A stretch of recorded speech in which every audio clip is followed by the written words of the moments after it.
Hello everyone, कैसे हो? देखो, आज हमारा चैप्टर है मंगलेश डबराल का, ठीक है। और हमारे चैप्टर का नाम है संगतकार। क्या है? संगतकार, ठीक है।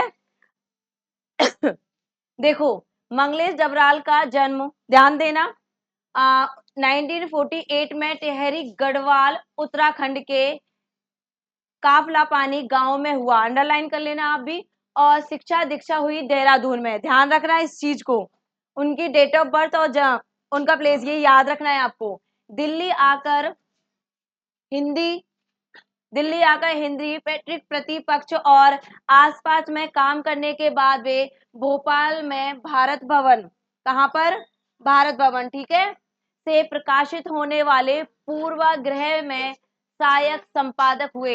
याद रखना किस में हुए थे? पूर्वाग्रह में। इसमें याद रखना ये चीज है, इंपॉर्टेंट चीज यही है इनकी, है ना। आगे है इलाहाबाद में और लखनऊ से प्रकाशित कौन सी? अमृत प्रभास। कौन सी है? अमृत प्रभास में भी कुछ दिन उन्होंने नौकरी की थी। आगे है सन 1983 में जनसत्ता। जनसत्ता इनका क्या है? अखबार में क्या क्या इन्होंने संपादन कार्य, कौन सा अखबार है? जनसत्ता। अंडरलाइन कर लेना, उस चीज को याद भी करना है आपको। ओके। आगे है कुछ समय सहारा समय में संपादन कार्य के बाद दूसरा भी इसमें नाम है, हाईलाइट हुआ है, आप उसको भी याद करोगे। कौन सा है? सहारा समय। ओके, इसमें भी इन्होंने संपादन कार्य किया है। इसके बाद ये नेशनल बुक ट्रस्ट में जुड़े रहे और इनका निधन 2020 में हुआ है अभी, ठीक है, ज्यादा पुराने नहीं है ये।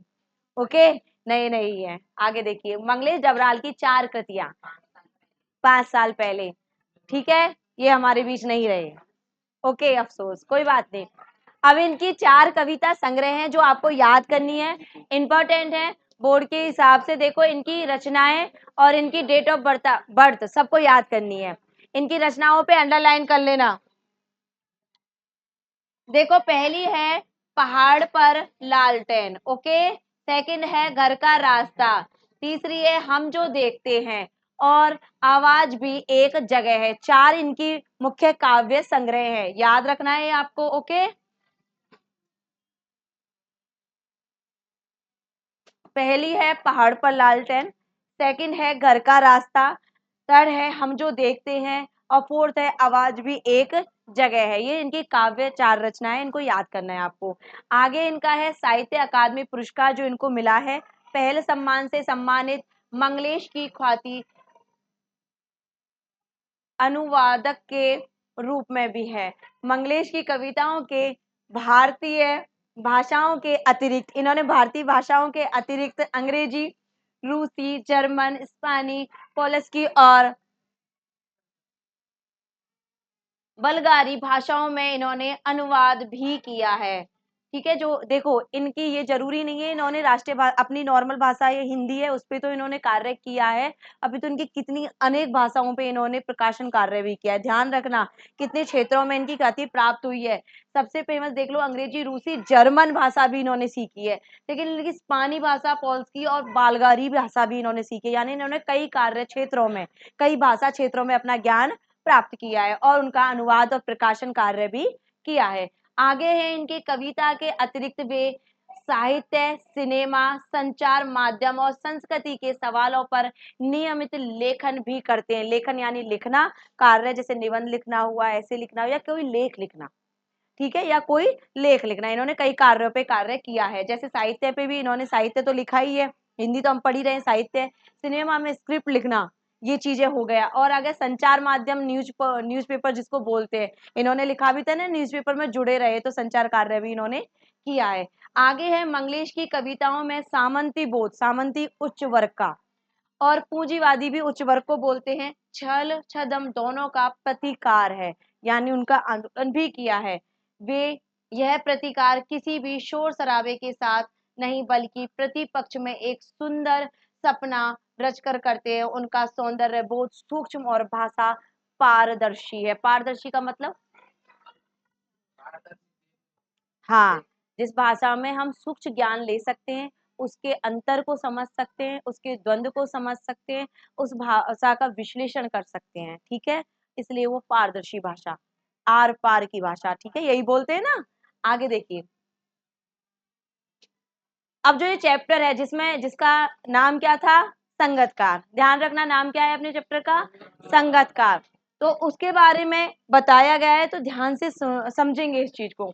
देखो, संगतकार कविता गायन में मुख्य गायक का साथ देने वाला संगतकार की भूमिका के महत्व पर विचार करती है। किसके, मुख्य गायक की। ओके,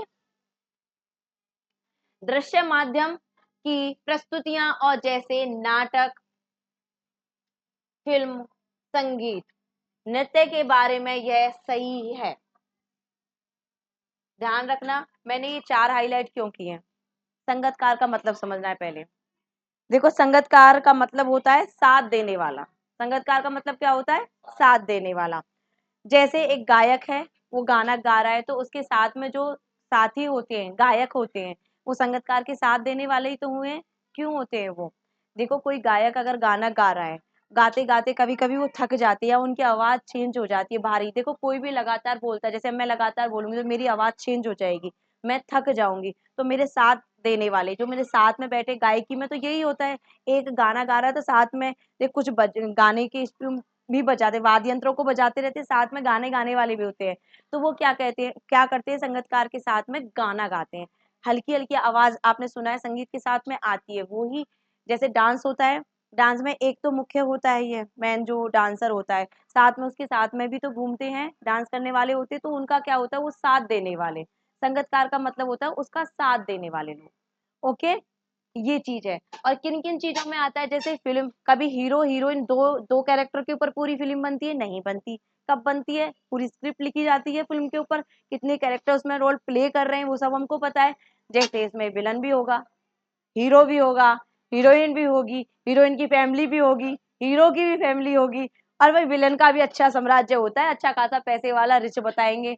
या विलन ज्यादा बढ़िया होते हैं, बढ़िया दमदार होता है, एंड तक हीरो को परेशान करता है। ज्यादा दमदार कौन हुआ, विलन। भाई धांसू एंट्री रहती है, रॉयल तरीके से जीता है, और थोड़ा सा मरना होता है एंड में मर जाते हैं, क्या दिक्कत है।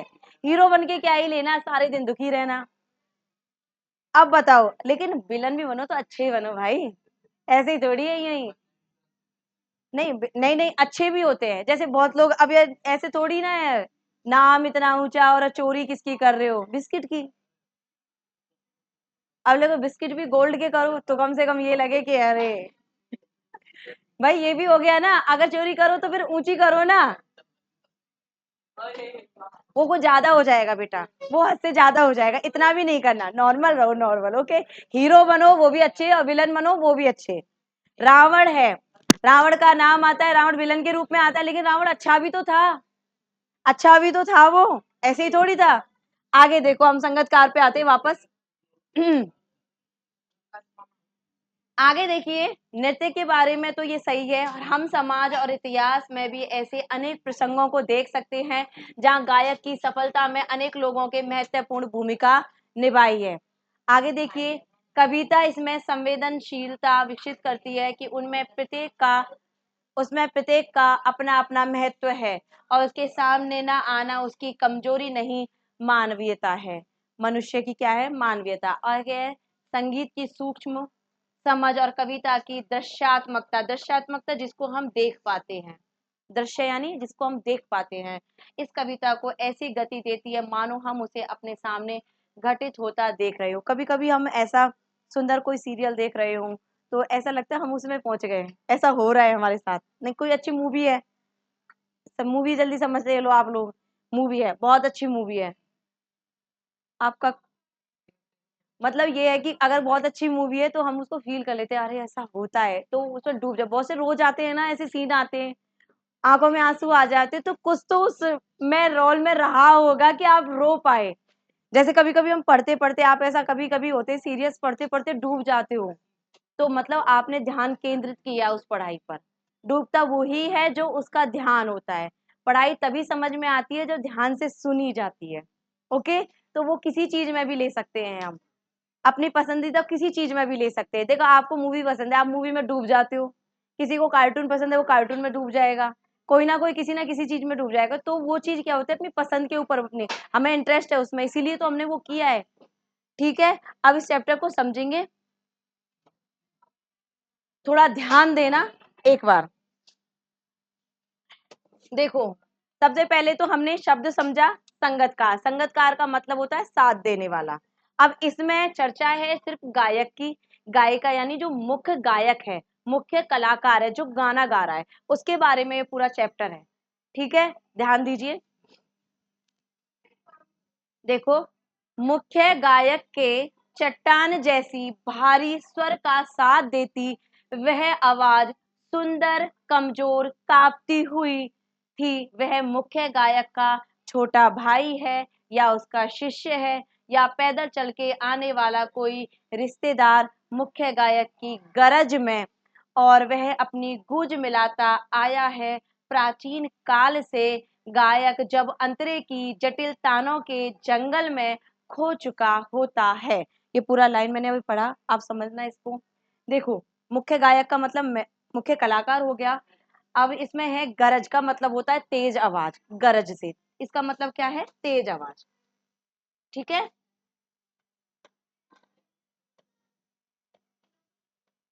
ओके। आगे है गूंज का मतलब ऊंची, गूंज यानी ऊंचा आवाज, ऊंचा स्वर। आगे देखो, अंतरे, गायक के अंतरे, गाना गाते तो अंतरा आता है, चरण आता है यानी पंक्ति आती है। एक गाने की कड़ी आ गई, उसके बाद नेक्स्ट कड़ी आती है, तो उसको क्या बोलते हैं हम, अंतरा। इसको क्या बोलते हैं, चरण। क्या बोलोगे आप, चरण। ठीक है, या वो अंतरा। ओके। जटिल का मतलब होता है कठोर, है ना, जटिल का मतलब क्या है, कठोर। ओके। सरगम का मतलब होता है गाना, सरगम का मतलब होता है गाना, राग, ठीक है, जो हम गा रहे हैं। लांगना मतलब कूद कर या जाना, या उस चीज सीमा को आगे जाना, उस सीमा से लांग जाना। अब इस पूरे पैराग्राफ को ध्यान से सुनना है आपको। देखो, संगतकार में कभी क्या कहता है कि मुख्य कलाकार जो गायक होता है, उसकी आवाज जब चट्टान के समान, चट्टान भारी होती है, मजबूत होती है और स्थिर होती है।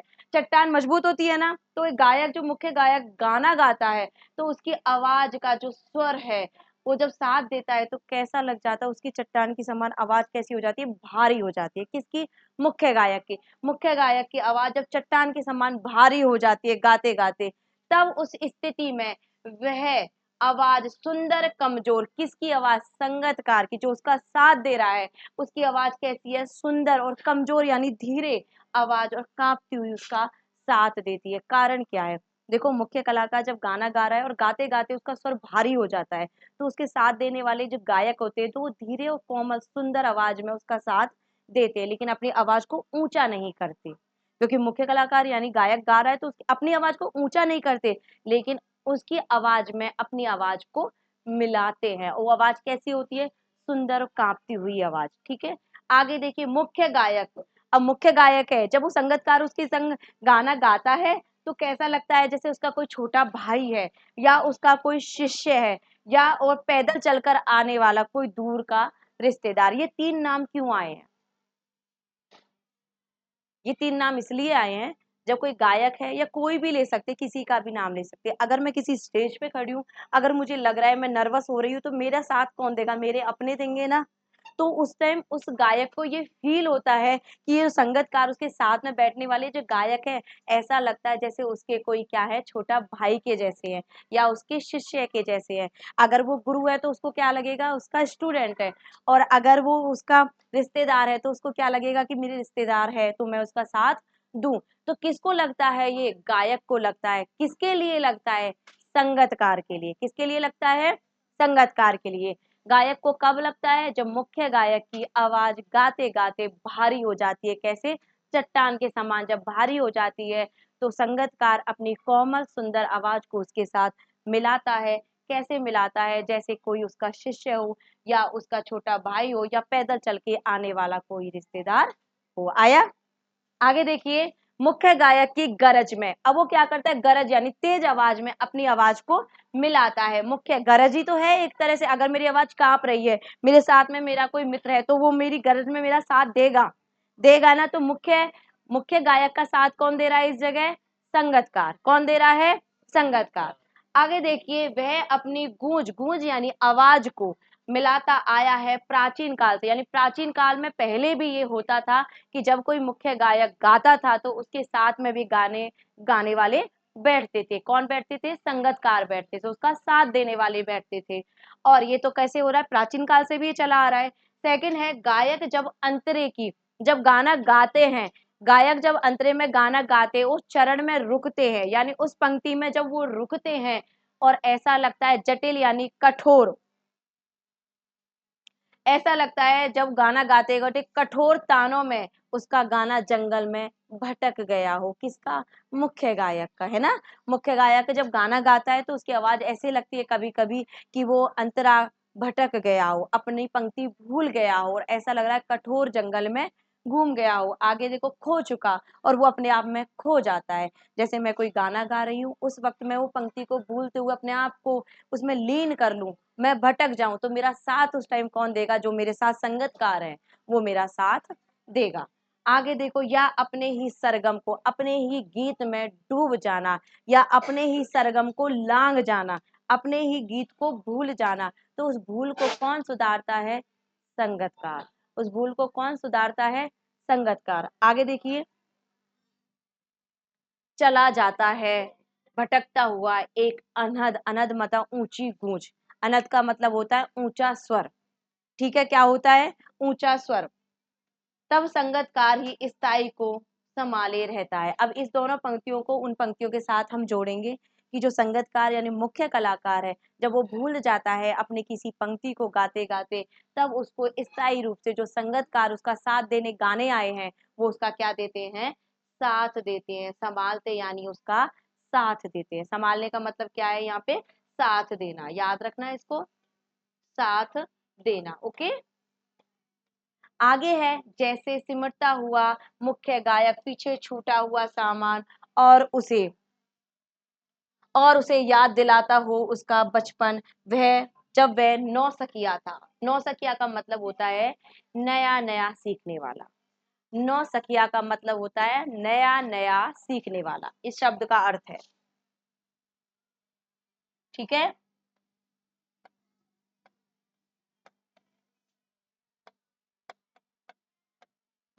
नया नया सीखने वाला। ओके। अब इन पंक्तियों को हमने फर्स्ट जो पंक्ति की है उनके साथ हम जोड़ेंगे। इनको कैसे है? देखो, जब संगीतकार अपने गीत को भूल जाता है, अपने सरगम को भूल जाता है गाते गाते, और ऐसा लगता है कि जंगल में भटक गया है, तब उसका साथ कौन देता है? वो गाने वाले जो लोग होते हैं, जो संगतकार है, वो उसका साथ देते हैं। किसका? मुख्य गायक का। मुख्य गायक का साथ देते हैं। कैसे देते हैं? और उसको संभालते हैं, उसका साथ देते हैं आगे, और उसे याद दिलाते हैं। जैसे उसका बचपन, जैसे बचपन में जब कोई नया नया सीखता है, बचपन में हम विद्यालय जाते, स्कूल जाते, हम नए नए सीखते हैं, हमें एकदम से कोई चीज नहीं आती, तो वो संगतकार उस मुख्य गायक को समझाता है जैसे कि मैं नया नया सीख रहा हूँ, उसे वो याद दिलाता है। कौन? संगतकार। किसको याद दिलाता है? मुख्य गायक को। कौन याद दिलाता है? संगतकार। ध्यान रखना इस चीज को, मुख्य गायक को याद दिलाता है संगतकार, जैसे कि हम नया नया कुछ सीख रहे हो। कैसे दिलाता है? कोई बचपन में जब हम नया नया कार्य करते थे, नया नया कुछ सीखते थे, तो ये कौन सिखाता है? संगतकार मुख्य गायक को बताता है। आगे देखिए, आगे है, तार सप्तक में जब बैठने लगता है उसका गला। तार सप्तक का मतलब होता है सरगम का स्वर, गीत का स्वर। तार सप्तक का मतलब क्या है बेटा? ध्यान रखना, स्वर, ठीक है। वो भी कैसा? सरगम का। सरगम यानी गीत को आया है, ठीक है। ओके। तार सप्तक में बैठकर यानी सरगम में बैठे हुए जब उसको गला, गला यानी गाते हुए गले के साथ में जब उसका भारीपन आता है, तो प्रेरणा साथ छोड़ती हुई उत्साह अस्त होता। अस्त का मतलब होता है डूबना। अस्त का मतलब क्या है? डूबना। ओके। और यहाँ पे लिखा हुआ है, आवाज से राख जैसा कुछ गिरता हुआ, तभी मुख्य गायक को ढांढस बंधा। ढांढस का मतलब होता है तसल्ली देना। ढांढस का मतलब क्या होता है? तसल्ली देना। लिख लेना इसका अर्थ भी आप, तसल्ली देना। आगे है, अस्त का मतलब डूबा। ओके। राख का मतलब होता है बुझा हुआ। बुझा, राख बुझती है ना, जल के बुझती है। ठीक है, राख का मतलब क्या होता है? बुझा हुआ।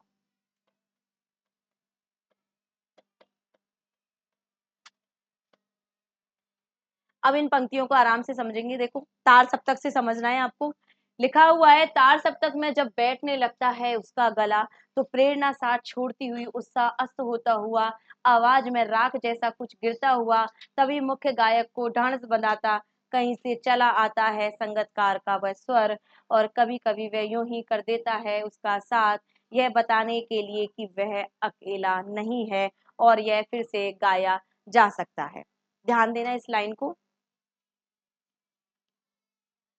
इस पंक्ति का अर्थ है कि जब गायक थक जाता है, ओके, तब सरगम गाते गाते यानी स्वर गाते गाते वो थक जाता है, तो प्रेरणा के साथ, अपनी इच्छा शक्ति के साथ, अस्त यानी उसके उत्साह को, जो अस्त यानी जो डूब गया है, उस उत्साह को बढ़ाने के लिए, और उसका आवाज राग की तरह जब बुझ जाती है, किसकी? मुख्य गायक की। राग की तरह जब उसका स्वर गिर जाता है, तो जो मुख्य कलाकार का साथ यानी तसल्ली उसको कौन देता है? उसका संगतकार।